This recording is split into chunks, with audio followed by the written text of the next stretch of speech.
As we head back to civilization, we will have to pass through the unlit cave again, which is totally illuminated now thanks to our candle. I'm just saying we could have avoided breaking a poor Louder's heart if we had bothered to prepare for this adventure. Look, little bug, I'm sure there's someone out there for you who's a better match for you than my ankles. Anyways, we now have the ability to search through caves. If we do some spelunking in this cave near North Castle, we can find a magic jar, which increases our magic bar by 1. See, magic makes sense as a bar, but life? How dare you stand where they once stood?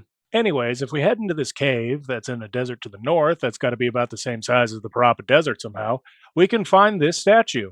A bit random, but hey, at least it's a new item, unlike some things. Yes, I am throwing shade at a candle, and I do realize how ironic that is. Anyways, as we continue on, we'll run into another town in this game, which is the town of Ruto. And before you say it, I know. But that information won't be revealed until Ocarina of Time, so I'm not going to mention it now. Man, imagine not understanding the context for that statement. In the town of Rudo, we can find this man who proudly declares, I am error. Good for you, dude. Also, we can run into this woman who thanks us for saving her missing trophy. You're welcome? What can I say? Even when I'm not trying, I'm a hero to all. Anyways, she asks us to come speak to her uncle, who is another wizard. And this wizard teaches us the jump spell, which gives us the ability to jump higher. Ha! Take that, Samus. We don't even need boots to jump higher. We just need to call upon the arcane powers of the sorcerers to reach higher heights. So, where's your technology now, Bionic Woman? Anyways, let's move on. As we walk down south from Rudo, we'll run into a cave, at the end of which we need to use the jump spell in order to move on. How do normal people get to southwest Hyrule, as the path is blocked if you attempt to approach it from Rauru? There must be some crazy rock climbers in Hyrule. Anyways, as we leave the cave, we find ourselves in Midoro Swamp, where we can also see Midoro Palace in the distance. But before we go there, let's head south where we can find yet another town. This is the water town of Saria. Really? I thought the town of Saria would be found in a forest or something similar to that. Man, imagine not understanding the context for that statement.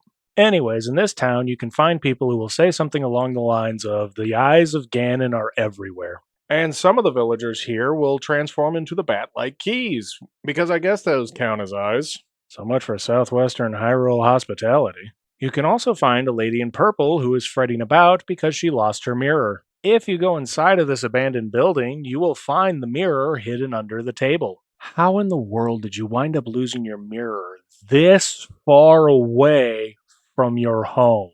Anyways, she thanks us for finding her mirror and asks us to come inside where a wizard gives us another magic spell. This is the life spell, which will heal us. Very useful for what lies ahead. As we walk farther into Saria, we will come to a river, where a river guard will not let us cross because we are not townfolk. Ah, shucks, that's a real shame. Guess we'll have to put off exploring whatever is on the other side of this river until later. I mean, I'm definitely not avoiding what's on the other side of this river. Whatever would give you that idea? Anyways, let's go take on the palace in the swamp, which, as I mentioned earlier, is called Midoro Palace. Midoro Palace has a nice horseshoe shape aspect to its design, where you will start at one end and work your way all the way around. Be sure to stab statues to make potions appear, although sometimes it's a dude instead and it gets a bit awkward when that happens. Anyways, as we come to the middle of the horseshoe, we'll be presented with a long hallway, inside of which we'll have to face off against a bunch of blocks that are falling from the sky, being buried alive inside of an ancient palace that's located in the middle of a swamp. I knew it would end this way. But we'll also have to face two different red iron knuckles who are stronger versions of the normal iron knuckles. Thanks, Zelda 2. I hate you as well. But once you beat those guys through the power of God, anime, and high pitched screaming, you will come across the item of this dungeon, which is the Handy Glove. The Handy Glove gives you the ability to break blocks with a single stab. Oh, that must also increase our attack power, right? Nope. Even though we can now shatter concrete with our bare hands, our hits are still like butterfly kisses to the right enemies. Anyways, the Handy Glove is actually needed to beat the palace, as there are a few walls that we need to Zelda smash through. But as we get to the extreme end of the horseshoe, we'll come to another boss room. And the boss of this palace is Helmet Head, or Germafencer. What an odd name you have, sir.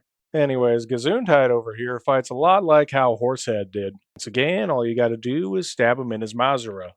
I mean, Helmet Head. Ugh, still stuck on that. But this time, when you do that, the helmet flies off, gains the power of the almighty Gleeok, and keeps attacking you! But unfortunately, in this game, there is no Gleeok, only sadness. Anyways, eventually you'll knock off enough helmets, and it will be revealed that Helmet Head was actually Nosferatu the entire time.